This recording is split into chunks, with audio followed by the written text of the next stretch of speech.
When Daddy Jiva hit Iceborne in surprising fashion, the mature form of the base game Xenojiva made some serious waves. Not only did we get another Kuftaroth-like siege, including the relic weapons, but the armor has seriously changed what's possible from a lifesteal build. See, the set bonus from Safi Jiva's armor will enhance your elemental and abnormal status, along with your affinity, but the main draw to it is that you get a massive burst of healing. This is like, as long as you continue to attack, you're going to get like a super hasten recovery. It's like hasten recovery if it was dialed up to 111. The caveat is, you continually take damage as long as you attack a monster. So while you will be losing health with every attack that you deal out, you get that massive burst as long as you can keep yourself from being interrupted. So, what I did was I set out to see just how much lifesteal I can pack into this build while still making it fairly deadly. So my fellow hunters, this is the Truly Deathless Sword and Shield build. Let's get into the equipment, guys. The weapon we're going to be using is the Soulfire Barbed Ruin. This is the Lunastra Nergigante Sword and Shield. Your head, waist, and legs come from Safi Jiva, and we're going to be slotting in the beta pieces for those ones. As for the chest and arms, we're going to be using the Fell Shroud Mail and Braces beta from Blackveil Valhazak. The charm we're going to pop in is the Handicraft Charm 4.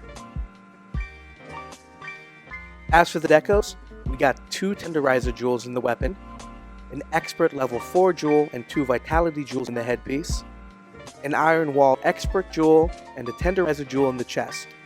The arms are going to hold a Guardian Expert Jewel, an Expert Jewel, and a Vitality Jewel. The waist gets a Guardian Expert Jewel, and an Iron Wall Jewel. And finally, the legs, we've got a Guardian Handicraft Jewel, a Sharp Jewel, and another Iron Wall Jewel. And with everything slotted into place, we get Critical Eye Level 6, Handicraft 5, Health Boost 3, Weakness Exploit 3, Evade Window 3, Guard 3, Offensive Guard 3, Recovery Up 2, Recovery Speed 2, Critical Boost 2, with Protective Polish and 1 point in Dragon Attack, which is essentially throwaway skill here. Now here's where we get a bit crazy with the health regen. This build requires you to have at least health regen 1 on the weapon, because the following skills all work together to ensure that you're basically never going to cart. That is unless you're just really bad, but even then, you're still going to have a hard time carting. The weapon comes with hasten recovery built in. This is a set bonus that's normally attached to Nergigante gear. The 3 parts of Safi Jiva gear give us Dragon Vein Awakening, the set bonus that was briefly mentioned at the start of the video. And the 2 parts of Val gear gives us that super recovery. It's the one that lets you recover past the red recoverable health. Now with all these sources of health regen in place, we have 4 forms of health regen in this build, all working together. So let's get into how this is going to work actually. To expand a bit on the Safi Jiva set bonus, at 3 pieces, it'll boost your affinity of this build from 30% base to 50% base. That's a 20% increase in affinity as long as your weapon is drawn.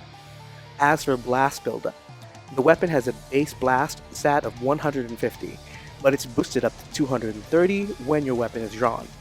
As you continually attack, your health is sapped away, visualized by mists of blood seemingly coming off your body. It's like this cursed armor is eating away at you. And as you continue to attack, you're going to get a massive burst of healing, which usually recovers all the health you burned off. When you pair this with the health regen from the weapon, and hasten recovery from the weapon, you will continually stay topped off. In fact, you'll be healing more health than the armor can sap away from you. Top this all off with the 2 points in recovery up, and you will increase the amount of recovered health from all sources by 20%. At least 2 points in the skill makes a normally meh hasten recovery ability easily worth the investment. When the Safi Jiva set bonus saps away your health, it's not completely gone, but it's the red recoverable health. It's like sitting in the volcanic region without a cool drink. And this is where recovery speed 2 comes in, tripling the speed of the health you recover. Overall, as long as you keep attacking and don't get hit too much, you literally cannot cart while running this build. To further bolster the utility of this SNS build, I throw in what I consider are my bread and butter skills for an SNS build. At least guard at 3 and offensive guard at max. As long as you can guard at the right time, you'll activate the damage buff from offensive guard. 3 points in guard ensures that it greatly decreases the impact of attacks and reduces stamina depletion by 15%. Max in handicraft also helps this build get to purple sharpness, and that protective polish further keeps that sharpness, lessening the times you really need to dip into the white. Unfortunately, this weapon doesn't have a ton of purple sharpness, but it's the best one for this build honestly, and the only one with built-in regen on top of getting another regen buff to it. Finally, to round out the build, we have max health boost to further mitigate damage coming from big hits. And of course the 100% affinity on soft and weak spots, courtesy of Critical Eye, Weakness Exploit, and the Safijiva set bonus. But wait, there's still more. We're going to get a little bit of critical boost with 2 points, giving us a sweet 35% increase in damage dealt by those critical hits.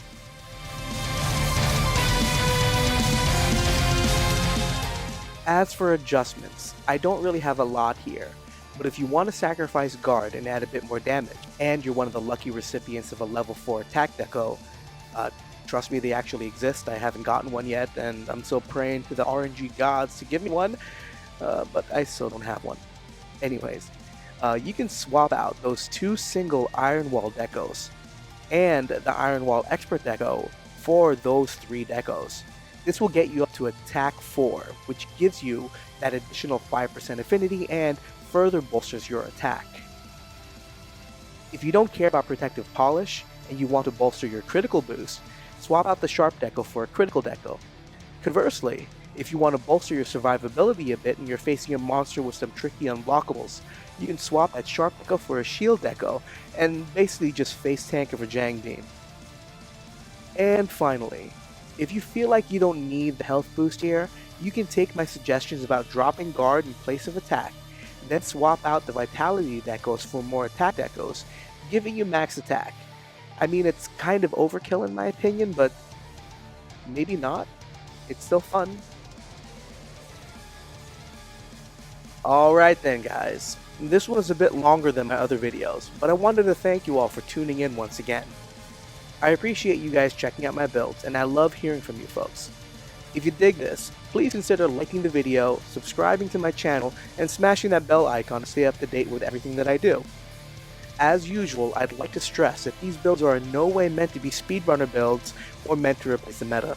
It's just a fun and interesting way to play the game, and I just wanted to honestly see just how much health regen I could cram into one build. It's fun playing around with it.